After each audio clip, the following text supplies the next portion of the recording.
This is Fairy Tale Football. The internet's we'll go for second best podcast, fantasy football. Yeah, we can't podcast of all time. So it's Eamon O'Leary here, and with me, Chris the Plague Brown, and still coughing, and his team is stuttering to a halt. And Miles Balfe, the internet's best guest. Yeah. Okay, I'll roll with that. Okay. Yeah. Before we go on to football, tell us a little bit about the talk you're going to be giving next week, Miles. It's not so much a talk. It's I will be contributing to an article about the role of robots in society. Excellent. Including whether you should have sex with them. The morals of having sex with a robot. I'd say ethics really rather than morals. Yeah. Sorry. Wrong use of language there for me. Okay. It's not really good or bad. It's more should you do it. And would you be better off not having sex with a robot? I mean, which way are you leaning, Miles? I don't know. You're like, ups and downs. Ups and downs. Yeah, you can see. That, you've got Tinder. Yeah. Is that like having sex with a robot? No, not quite. Not quite, I guess. No. So that'll be interesting anyway. So I will post that link. Can the robot reject you? Yeah. Do you have to get consent from the robot? Yeah, that's the interesting thing. So there's the issue, I guess, of whether do you need consent from a robot, or you would probably not. But if you treat the robot as a human being, if you view the robot as a human being, and you have sex with it, should you have got consent for your own moral standing or development or something like that? So they're very interesting issues. That is going to be an exciting article, and I look forward to reading it. Yeah, I think a lot of people will. Who else is contributing to that? I don't know. You don't know? Okay. I don't know. Okay. Jeez, this is scary stuff. It'll be in press when are we expecting? Hopefully next 22nd. Excellent. From what they were saying. Excellent. So I'm very interested about that. So it's been a very exciting a bit too exciting. Excellent. We'll leave the viewers to imagine, our listeners to imagine more of that. And you can read Miles' article next week. Yeah. Thursday week. Excellent, the 22nd. Yeah. And so it's been an exciting time for me too. I'm off to Paris this weekend. I'm going to Paris tomorrow for 4 days. Oh my God. And I can't wait. It'll be great. How come? Because I wanted to. Oh, it's amazing. It's as an early birthday present for my wife. We didn't get away last summer because I was on crutches with my ruptured Achilles. So make up for it now. We're off to Paris. The only thing I would advise you to is watch Taken. I've seen Taken, and I have the same skills that Liam Neeson had in that I'm able to claim to be in the CIA and have skills. I don't have any skills. And be very suspicious if any young men approach you in the airport saying, would you like to come to my share a taxi? Yeah, that essentially means I want to kidnap you. Yeah. You need to chase them down the freeway immediately. Excellent. Call the cops. Immediately. Say, Taken! That's pretty much what happened to my team this week. You were taken. As I was taken for a ride because...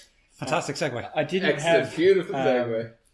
Mr. Aguero in my team there for game week 8. So did you fall further down? You got a whole 94 points though. Yeah, that was by far your best. And you actually overtook somebody. I had played my wild card and I was coming to that, Eamon. And the best part of my week was that I finally got off the bottom of the ladder. Fantastic.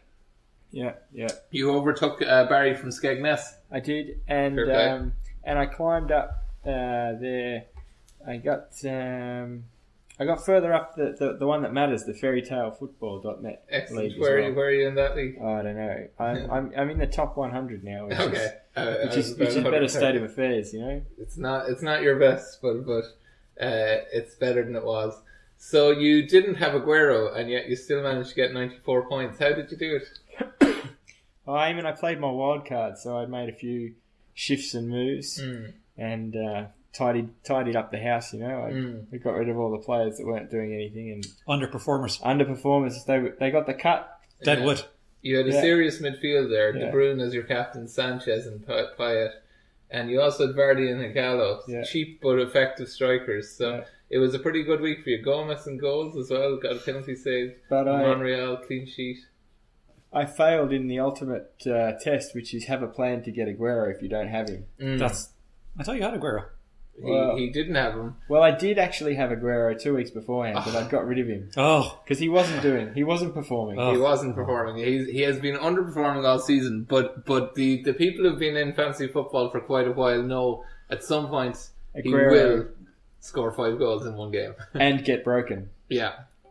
So anyways, you didn't have him for 2 weeks ago. You immediately on the Saturday decided to buy him in. Yeah, I brought him in straight away. I realised that it was done and I had to do it. So, and it cost me a lot of points, Miles. That was amazing decision making. It was.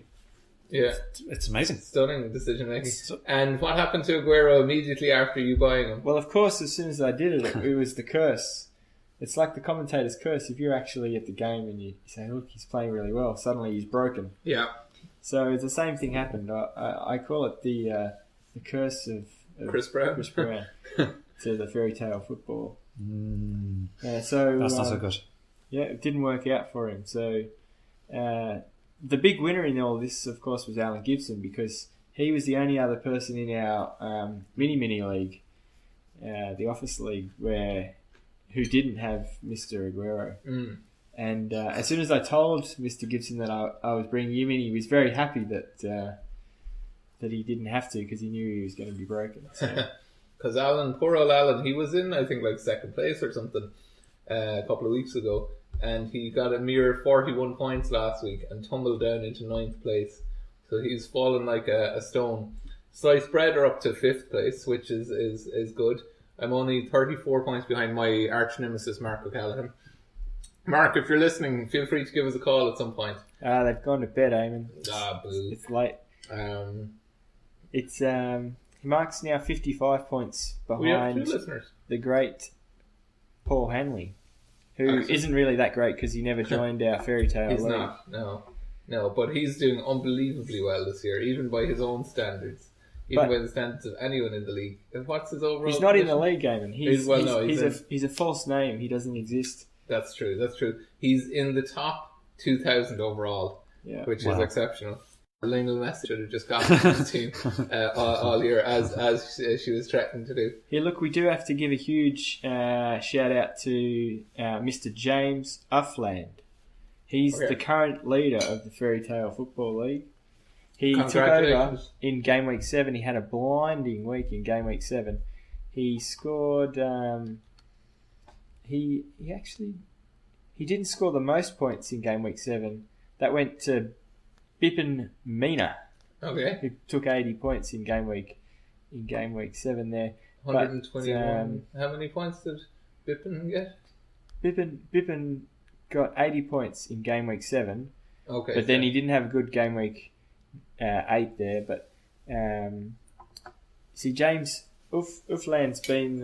sorry if we're pronouncing your name wrong there, James, but he didn't even win the captain's hat last week. He got 116 points after you adjust for transfers and everything. So, what's the secret? He's consistent, you see. He's consistent. I think he's consistent. It's a great effort. It's come from nowhere. Yeah. And he's not going to win anything. That's the shame of it. He's performing so well. But how can he not win anything if he's... Well, he might win something eventually, but he isn't going to win anything this week. Anyways, so what else is going on? So we've had 2 weeks of international football, and there's been lots of exciting stuff happening there. Ireland beat world champions Germany, which was amazing, very unexpected. Yeah, totally. Beautiful goal from Shane Long. They then came a cropper against Poland, so they've ended up in the qualifiers, and the draw for that is Sunday. So next lot of internationals is in about a month, Chris. So don't make transfers before the international break. That's the lesson to be learned for all fantasy football managers here. Will we have our second wild card by then? No. Next lot of internationals is November. You won't have the wild card till January. So don't make transfers before the international games are played, because some players will always get injured.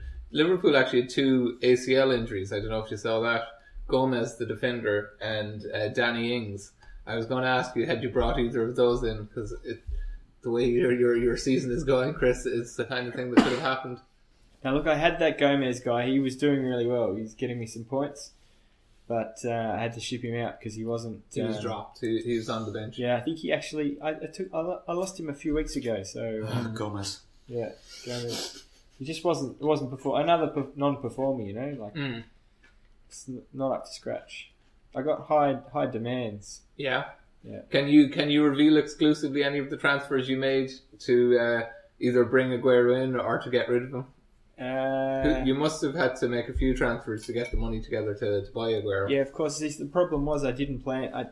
I knew I had to make a plan, but I was suffering. I was off my feet, and so I knew I had to have a plan to bring Aguero back in if I needed to, but I didn't actually get round to doing the plan. So I didn't have a plan. I didn't have enough money, so I had a bit of a fire sale there. So I don't have anyone. Did you get rid of De Bruyne and Sanchez? No, that's not negotiable. They're in the team. Yeah. Okay. So I had to shaft out some. So you got rid of No, you didn't have Marshall. Yeah. Who did you have? Look, it doesn't matter. It doesn't matter. The thing is that I had Aguero and then I had to sell him because he's broken. Yeah. That's terrible.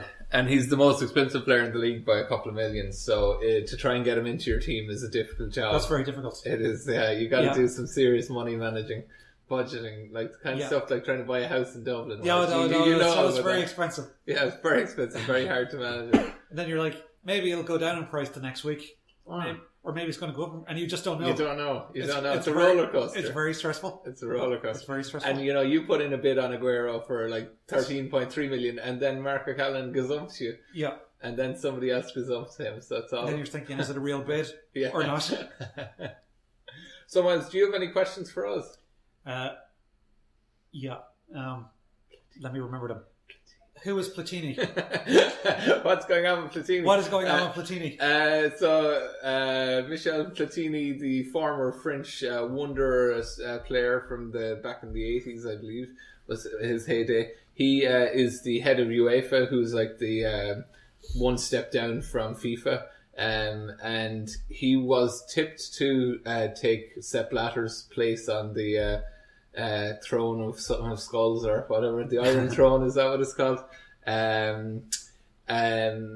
But it turned out that the last time that Sepp Blatter was going to run for election, Platini was planning on running against him. So this was a few years ago now. And then Sepp Blatter remembered, I didn't pay you that 1.9 million from that work you did 9 years ago, did I? And Platini said, I don't think you did. No, you didn't. No. And Sepp Blatter said, it's because we had financial trouble at the time and that's why I couldn't pay you. And Platini says, is that the time when you had like approximately 100 million surplus? And Sepp said, yeah, that was the time we were in serious trouble there. Like the caviar, and we were only having like caviar for dessert and starter. We couldn't have it for the main course. And champagne, we were down to like drinking a Magnum each, you know. So things were tough at FIFA back in the mid 2000s. So he said to Platini, look, I didn't have the money, but now I do. And do you know what happened immediately after that? Just before the election? What? Have a guess. So Miles doesn't have any clue. Let's just imagine.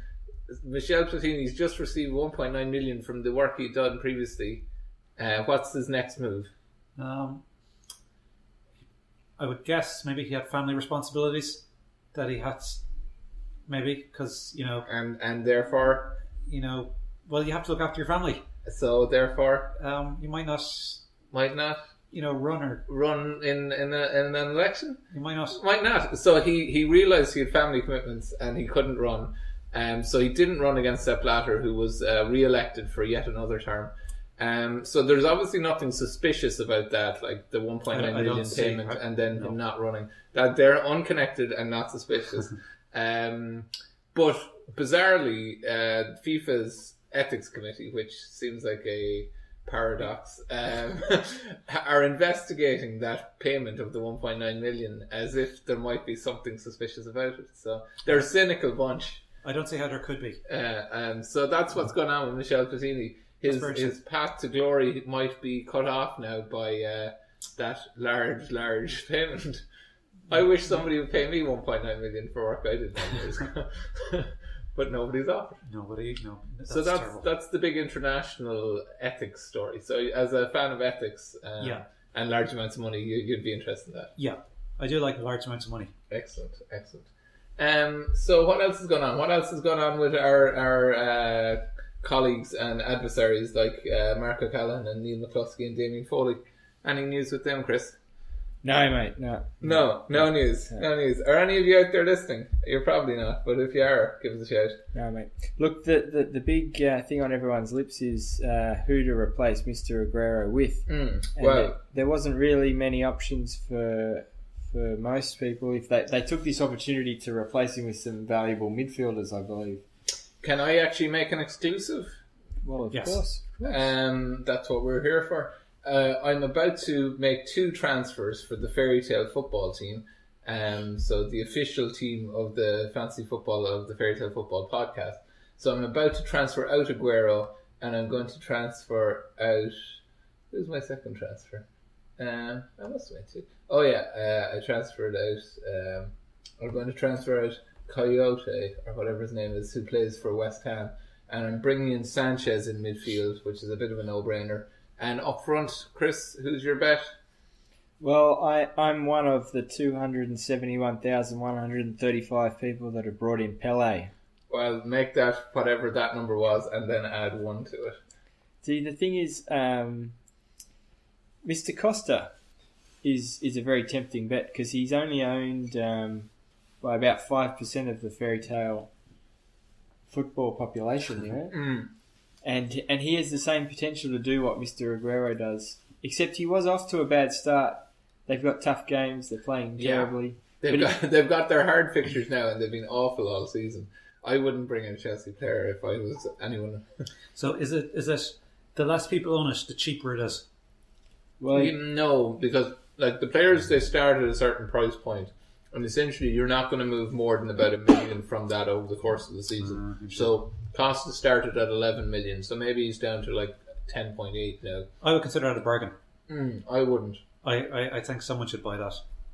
he's still 10.9. So yeah, somebody will buy him, but he's not good value for it. Well, 41,000 people have bought him, and I do believe the chief, the Oracle, who knows everything that happens in the future, he's almost as good as Paul Hanley. Okay. The man who doesn't have a name because he never joined our league. He, I think the chief called it there yesterday that he was bringing in Costa for Aguero. Wow. So if the chief's doing it, like there's actually some potential. He would have seen that there's something going to change. So they are playing at home to Aston Villa in their next game, and Aston Villa are rubbish. Yeah, they are. There you go. You can't take credit for that call. I think no, like fair and squarely on the chief there, and he'll probably pull 1 million points now.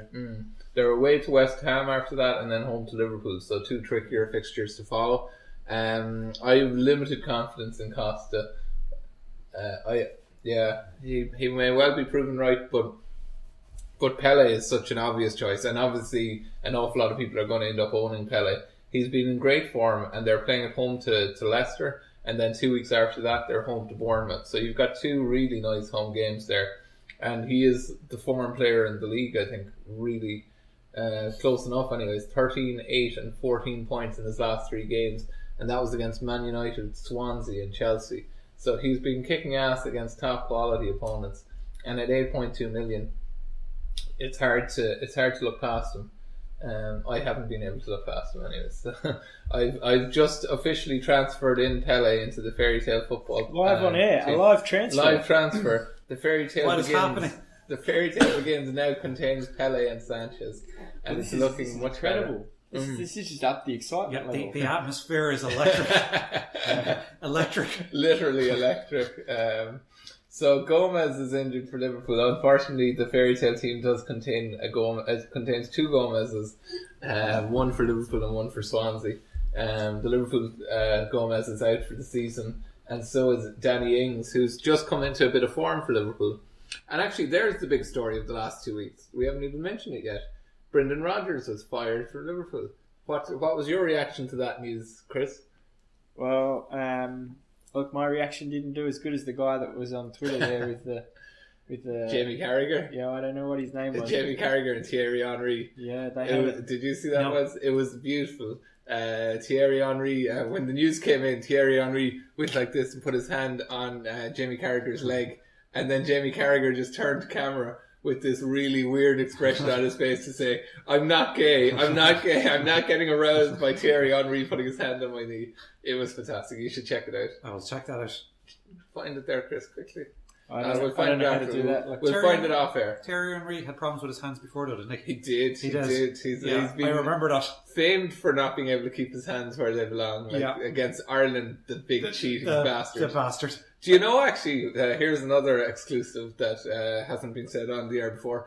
I've been maintaining a boycott against Gillette since the 2009 qualifier. November 2009. I haven't bought a Gillette razor in 6 years.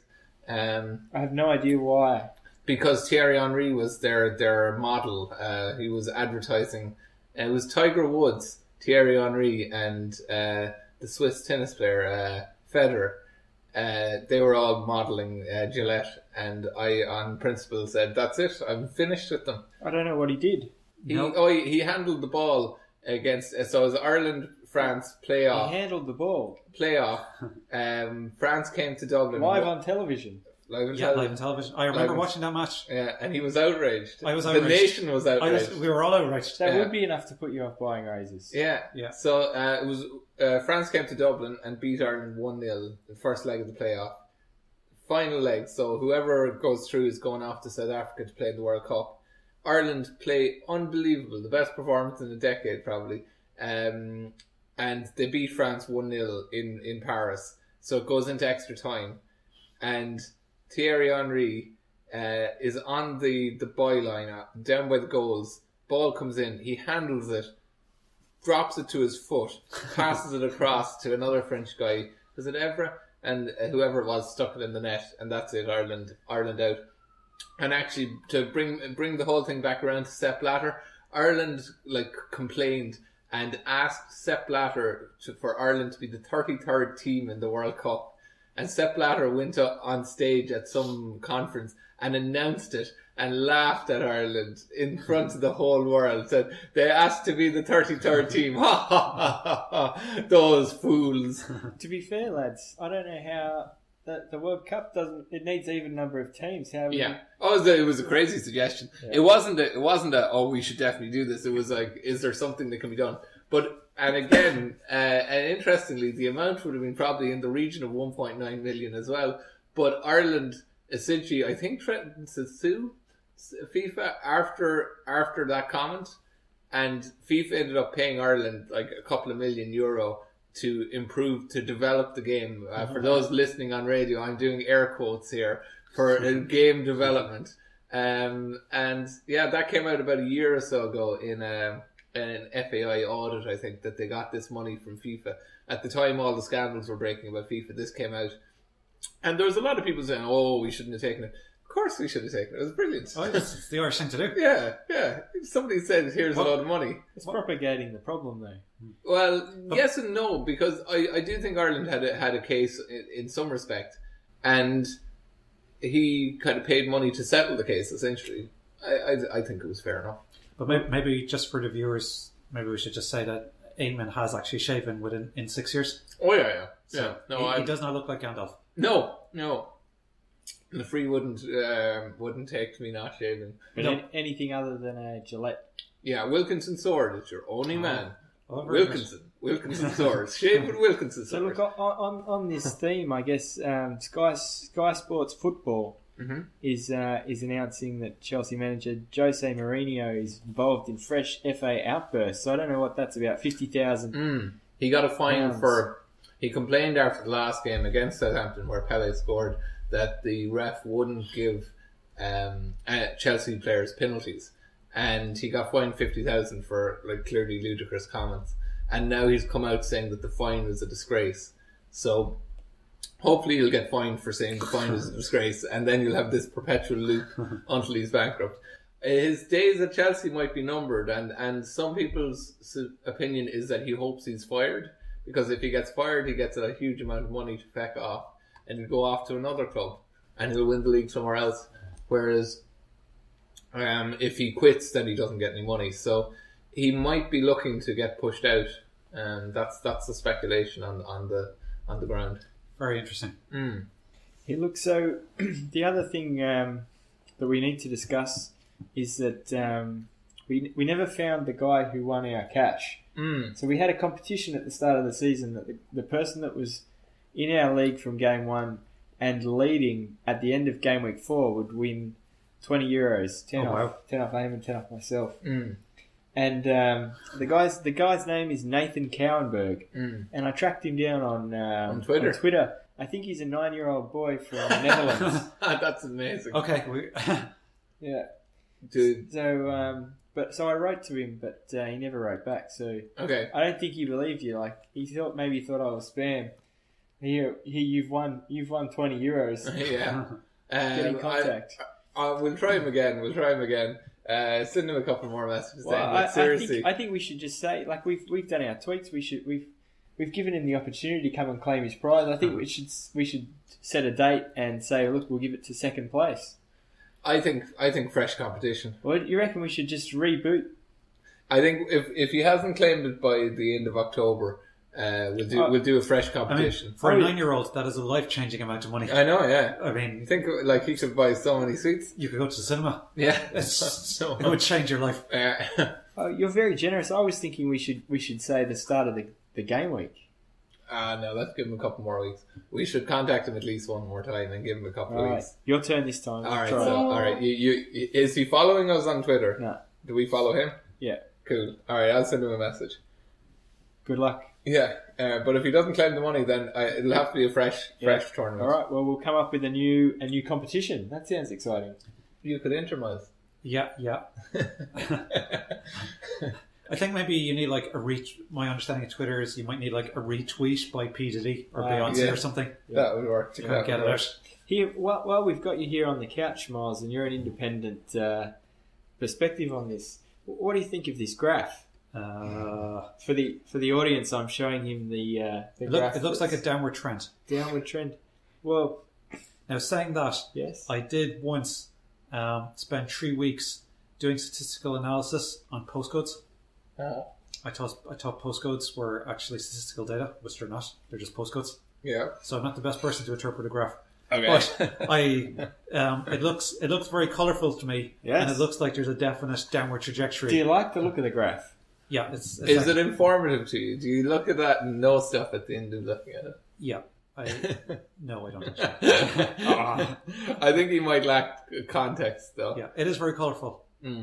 I do think there's too many data points on it for it to be readily usable. I'd say there's definitely a trend there, though.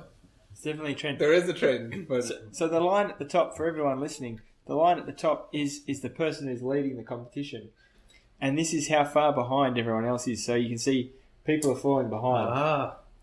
And you can see in game week 8 there, our guy James, he had a blinder compared to nearly everyone else. There's only one guy who scored more points than him. This guy's coming up, but everyone else drops below. Very interesting. So his lead is extending. You know, that's amazing. So as we go on and on, it's going to separate. Wow, there's a definite trend there. Yeah, and what you can tell from this graph. We should also give a there's shout no trend out. in this one. I don't know what this one is. Is this the money? This is actually the same thing, but this is position out of the world. Okay. So we have to give a shout out to Ricardo Ramirez, who's currently, as at the end of game week 8, in position 3,101,769. What a champion! That must be pretty close. We're cheering for him now. Because we did have a guy, Kamal Semak. Mm-hmm. He was in 3,147,911. Great. So that's actually bad because number 1 is good. Oh. And no, that's terrible. Yeah, it's terrible. Yeah. So Paul Hanley's in the top 2,000 in the world. So Kamal is actually particularly incompetent. Oh yeah, he's willfully bad. It's the only interpretation of that performance. So our current leader, James Alfand, mm-hmm. he's position 568. So 568. Wow, that's amazing. So we have a top quality player. But like even just relatively, Chris Brown is 1.5 million place in the world. Yeah, but I'm not a very good yardstick. No, but like Chris is having a bad season even by his standards, and he's so out of 3.5 million people, he's like 1.6 million plays. So he's in the top 50%. So there's an awful lot of really, really terrible fantasy football managers out there. So this is another graph I have to explain to you. This is the graph of team value. So everyone starts at the same 1 million, 10 million, 100 million, whatever it is. And our brethren, Richard O'Callaghan, Mark's brother. Oh, wow. He's got the most valuable team. As it stands at 104.4 million. He's top. 104.4. Yeah. Wow. He's cleaning up. So and who's at the bottom? Who's at the bottom? Well, this isn't someone we know. I think this is Eric Trad. He's 98.1. So he's really dropped off there. Who's that? Eric Trad. Oh, Electric Trad. Okay, cool. Even the name, though, it doesn't fill you with confidence. No, it doesn't sound like the name of a fancy football manager you'd believe in. Could be a funky Irish person. Yeah. Wow. How many transfers has Richard made? Because he's been unbelievably good. Way better than his useless brother, Mark. Well, he's on fire there. I can tell you approximately. I can't tell you if he's played his wild card from the graphs here. That looks like space aliens fighting spiders. Fair. Yeah, see, they're good graphs, aren't they? Mark doesn't like them. Mark thinks they're the worst graphs he's ever seen. What I would say is there's too much information on the one page, and that there's a data overflow, and what you need is some sort of filter system to make it more. They're like abstract art. I do like that one. Yeah, you could sell that. You could. I don't know if anyone would buy it. You have to convince people that you're an artist. Yeah. If people think you're an artist, then they'll buy any old crap. But if they think you're just some chancer selling them an Excel graph, then they'll be less likely to hand over a lot of money. So I can't tell you easily off my graph here how many transfers Richard has made, but there is someone in our midst who in game week 5 did make 9 transfers and didn't play a wild card. So who's that? A fool. I can't tell you his name. Yeah, it's not one of us. It's not somebody we know. I have to say I'm feeling a lot better now than I was a while ago about the fantasy football. I had a terrible start to the season once. It was shocking. That's terrible. It was terrible. I'm now in the top 500,000. So I mean, that's also terrible. But you're getting it's much less terrible. I'm 434,000. So wow. I'm in the top 15%. Which that's amazing. It's respectable. It's getting respectable. The top 100,000 really is where you start to feel like you've done something of value in the fantasy football. That's like Mensa territory for football. Yeah, essentially. You're crossing that threshold. Yeah. Last season I came top 20,000 out of about 3.5 million. Wow. So that was pretty good. And I still didn't win our office league. Chris Smith won it comfortably. He was top 5,000 or something like that. He had a spectacular season last year. He had a very bad start to this season as well. He had an even worse start than me, I think. That's called regression to the mean, isn't it? Yeah, I'm pretty sure it is. Do you know who doesn't regress to the mean? Paul Hanley. Yeah, the man who doesn't really have a name because he's not in the league. Yeah, he does not regress. He came third last year, which was a shocking performance by his standards. But he's back straight on number 1. He's 55 points clear of Mark. Now Mark is a terrible fantasy football manager if we're calling a spade, but he's second place at the moment. But he's 55 points. Essentially me and Chris Smith have given up any dream of trying to catch Paul Hanley. It's not going to happen. He's too good a manager to fail from the front. He doesn't get a lead and then give it up. No, you've got to fail from behind. Yeah, Damien Foley now, he'd be a failure from the front kind of a character. Mark O'Callaghan would be a failing from midfield kind of a character. I'd be kind of a second command, not really going to challenge top place. So, and Neil McCluskey is still having a good season. He had a couple of bad weeks there and he fell back a bit, but he's doing okay now again. He's doing respectably. He was leading our mini office league there for a while. He's definitely tailed off. Something happened and yeah, it all went wrong for him. He was top of the Fairy Tale Football League. There was more than 100 people in it for the first few weeks, but then it became a cropper. Well, this is that's our office league. Oh, is that you have the graphs for the office league? Oh, nice. Yeah, That's the spider fighting aliens graph. Yeah. That is the river of colour. Yeah. River of colour. Yeah, there you are. That's is, the scatter from A Crazy World. Children's crayon nightmare. Yeah. It's kind of like a bit of a mountainous. Oh, it is like a mountain. Yeah, yeah, like a million mountains. I see it now that you say it. Yeah. And this one? That is a river flowing downwards. Yeah, downhill. Or possibly a mountain. A river of rainbows. River. That's There the you title. are. No, That's, there you we are. could sell this. Absolutely. River of Miles' Rainbows. River of There Rainbows. we go. It's art. It is You art. see, I don't think you can sell it as the artiste. I think Miles could be the crazy artist guy who we can convince people who created this, and then we charge a fortune. Yeah. 4 years it took us to make this. Yeah. 4 years. People could imagine you spending 4 years doing that. Drawing each line centimetre by centimetre. Yeah. Only 1 centimetre every day. Yeah. And then going back and saying, then ripping it all up and saying, "Oh, it's all wrong." What you want to do is create a work of art that looked like an Excel sheet. Yeah. And that was the point. Yeah. Yeah. And you can call it My Life. You catch that, Mark? It's perfect. Yeah. Can't improve on perfection. We can sell it. Miles has already put in a bid. Oh, we're up to 2 listeners. Yeah. That's not bad given the time of day. Yeah. And it's not our normal thing to be doing this This is so late. midweek. I've got an exclusive message from Mark. Watching a movie, so not calling in today. You old bollocks, Mark. How are we doing on time? Oh, we're down to 1 listener again. How are we doing on time, Chris? Yeah, look, I think it's late enough, so we can call it. The only thing... A few more minutes, I'd say. Yeah.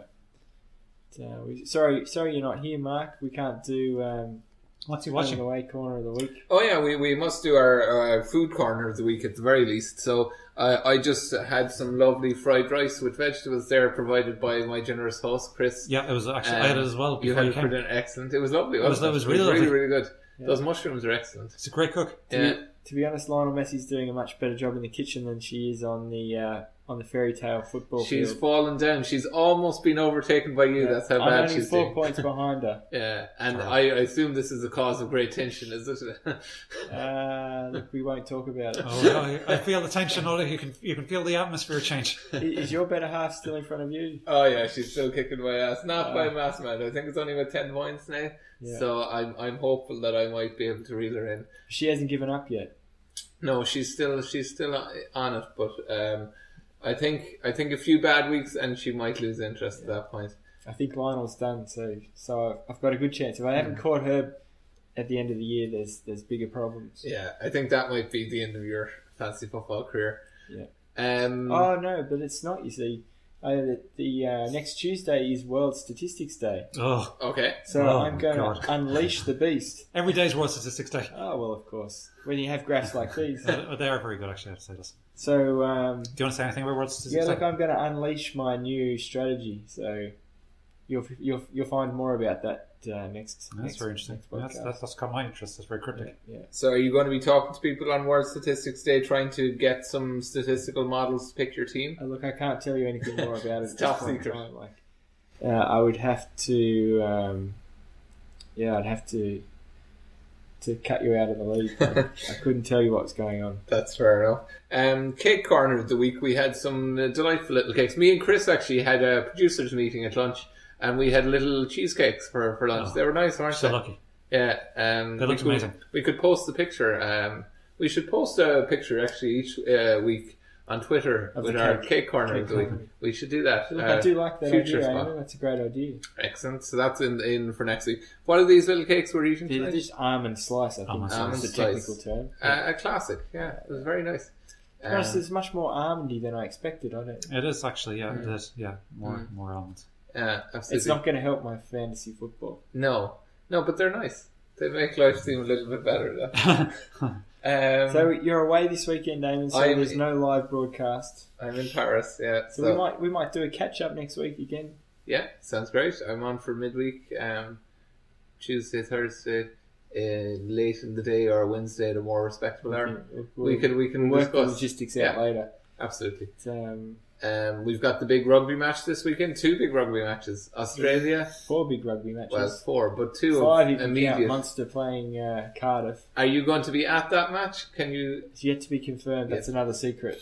Oh wow! Yeah. Okay, we might talk about that in the next match. But obviously, the World Cup is all happening. So Australia have the easiest game of the group probably against Scotland. I think the chickens are being counted in Australia, and look, I don't think anyone's getting too cocky. No, we're not playing the French. And then Ireland play Argentina on Sunday, which is going to be a massive game.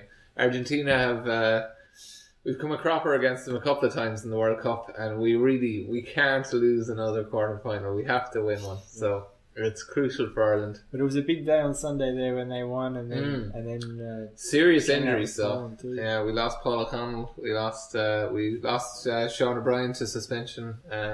Jared Payne is out, and Peter O'Mahony as well. So the team is a little bit depleted, but we're still hopeful.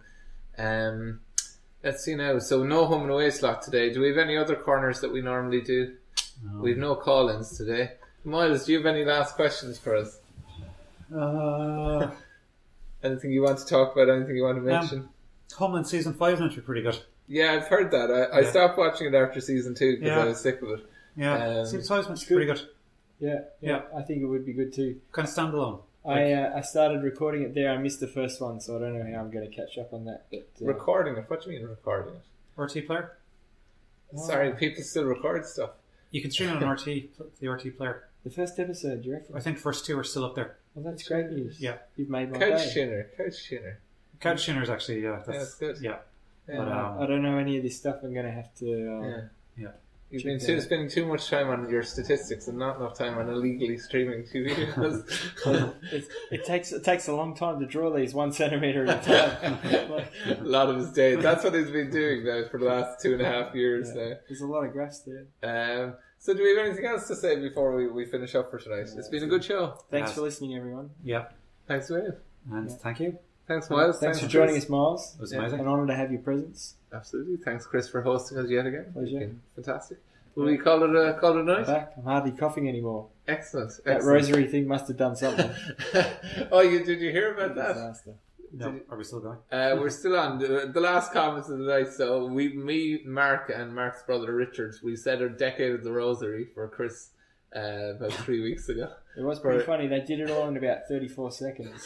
It was like top speed. You should listen back to it. I'll post it up on YouTube just as a best of clip. So that's it for tonight, folks. Thank you very much for listening, and tune in again maybe next Wednesday. We'll Twitter it. To be confirmed. To be confirmed. All right. Good luck. Bye. Bye, everyone.